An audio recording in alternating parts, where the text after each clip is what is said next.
25 साल की गिरावट बताना चाहता हूँ। पहले कहीं बाहर जाना होता था तो बाप से पूछने की हिम्मत नहीं होती थी। माँ से कहता था माँ मुझे बाहर जाना, पिताजी से परमिशन दिलाते। माँ परमिशन दिलाती थी तो मैं बाहर जा पाता था। फिर मैं बाप की आज्ञा से बाहर जाने लगा। फिर मैं बाप को बता करके बाहर जाने लगा। फिर मैं बाप को बिगर बताए बाहर जाने लगा।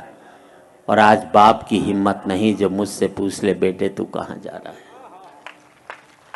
पहले मैं माँ बाप के साथ रहता था, माँ बाप मेरे साथ रहते। फिर हमने बना लिया एक मकान, एक एक कमरा अपने लिए, एक एक कमरा बच्चों के लिए, एक रीडिंग रूम, एक वो बाहर छोटा सा ड्राइंग रूम उन लोगों के लिए जो मेरे आगे हाथ जोड़ते थे, एक वो अंदर बड़ा सा ड्राइंग रूम उन लोगों के लिए जिनके आगे मैं हाथ जोड़ता हूँ। बहुत अच्छा जी, वाह वाह वाह। पहले मैं फुसफुसाता था तो घर के लोग जाग जाते थे, करवट भी बदलता था तो घर के लोग सो नहीं पाते थे। और अब जिन दरारों की वजह से दीवारें बनी थी, दीवारों में भी दरारें पड़ गई। अब मैं चीखता हूं तो बगल के कमरे से ठहाके की आवाज सुनाई देती है और मैं सोच नहीं पाता हूं कि मेरी चीख की वजह से वहां ठहाके लग रहे हैं या उनके ठहाकों की वजह से मैं चीख रहा हूं। क्या बात है, वाह वाह वाह वाह वाह। आदमी पहुंच गया चांद तक, बड़ी तरक्की की साहब। अनपढ़ थे तो सरदार पटेल को चुनते थे, पढ़े लिखे हो गए तो फूलन देवी को चुन करके भेजते। बहुत अच्छे, बहुत। आदमी पहुंच गया चांद तक, बड़ी तरक्की की साहब।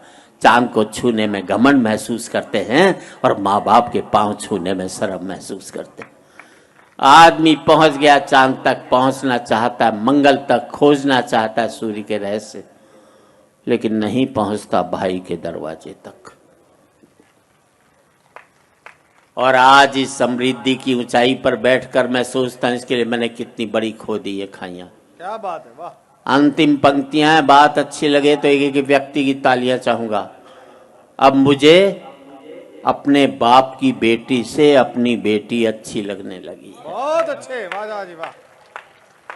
अब मुझे अपने बाप की बेटी से अपनी बेटी अच्छी लगने लगी है। मुझे बाप के बेटे से अपना बेटा अच्छा लगने लगा है। पहले मैं माँ बाप के साथ रहता था, अब माँ बाप मेरे साथ रहते हैं। अब मेरा बेटा भी कमा रहा है, कल को मुझे उसके साथ रहना पड़ेगा। और हकीकत यही है दोस्तों, तमाचा मैंने मारा है तो तमाचा मुझे खाना भी पड़ेगा। वाह वाह वाह वाह वाह वाह। आज इस पावन मन से मैं इतना ही कहना चाहता हूँ युवा पीढ़ी से, जिंदगी भर माँ बाप के साथ रहना ताकि आपके बच्चे जिंदगी भर आपके साथ रह सकें। क्या बात है, क्या बात है। हो सकता है नौकरी और व्यापार की वजह से आप शारीरिक रूप से साथ न रह पाए, पर जिंदगी भर मानसिक रूप से माँ बाप के साथ रहोगे बहुत अच्छा। तो आपके बच्चे भी जिंदगी भर आपके साथ रहेंगे।